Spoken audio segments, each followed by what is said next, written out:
Hello friends, I'm Larry with Rides Done Right. I'm at the 2019 Portland Roadster Show. My guest is Mike Itel, who's with the Multnomah Hot Rod Council. It's nice to see you, Mike. Nice to be here. Well, we're going to talk about how the council came to be. And you know, when you say council, I think of like 10 council members, but this is really a club, an organization. Yes. The Multnomah Hot Rod Council was formed in 1956. And the reason it was formed is kind of unusual, and it was started by Terry Shrunk, who became mayor of the city of Portland, who at that time was Multnomah County Sheriff, and Dee Westcott, who was a local car builder. Back in 1956, what was the thing the kids were doing? Drag racing. That was the thing.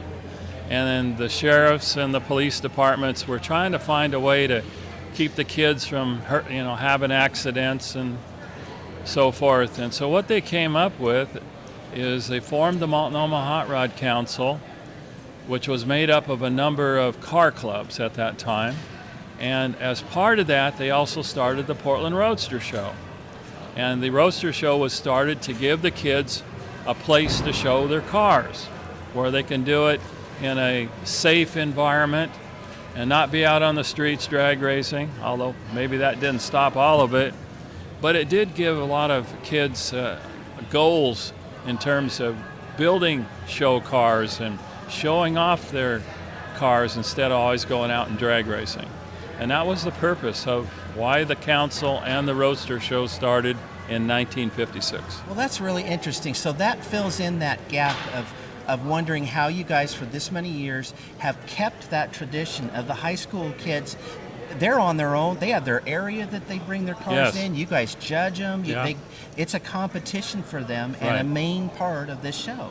We're trying to get the interest of kids in cars to continue. I mean, all of us down the road will be gone someday. Somebody's got to take care of our cars. Mm-hmm. And we're trying to get the kids interested in the cars and learn about competition and how to build a car. And they're doing a lot of that in the high school automotive programs, which we support. And actually, there's several things we do at the show here. We auction off pedal cars. We auction off wagons at the awards ceremony. And the monies, these are submitted by automotive shops from various high schools. And I think this year we have 35 high schools competing. And whatever they auction off and sell for, that money is divided up and given back to the automotive programs, so they can continue and work with more kids. And it's really kind of cool. The pedal cars are built by the automotive shop kids, and these kids don't have cars. So they have a way to get involved and customize a pedal car and really come into competition. And like Dwayne Cassidy said, they hide them in secret. They don't want one school knows what the other school's doing. So it really becomes a neat competition, and it goes on display really at the awards program when they auction them off. How long have they been doing that? The pedal cars? We've been doing the pedal cars for about 8 years, and it just keeps growing each year, and more high schools and automotive shops are getting involved, and the kids love it. I've seen that some of the builders are doing that. They'll bring in these really high-end pedal cars that we all want. As long as they keep you can pedal them. They can do anything they want to them. Yeah, absolutely. Yeah, that part's been fun. So you guys then run and operate. This is a big event. How is it then that you guys do this as an organization? Does the city get involved and help compensate for any of this, or how is this show put on? No, the city or county is not involved. The Multnomah Hot Rod Council we are a 501c3 nonprofit and a total volunteer organization. We're the only one like this in the United States. Most big car shows that are put on are for profit, but we're not for profit.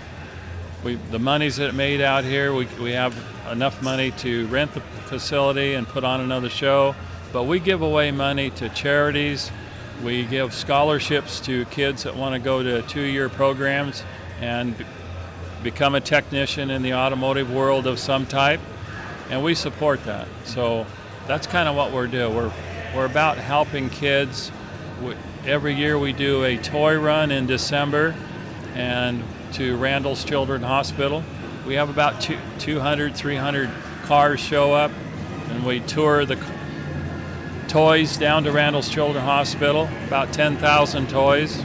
And what is it just breaks your heart when you hear the directors down there tell you, we treat 60,000 kids a year, and giving them a toy helps. And that's what we're about. That's amazing.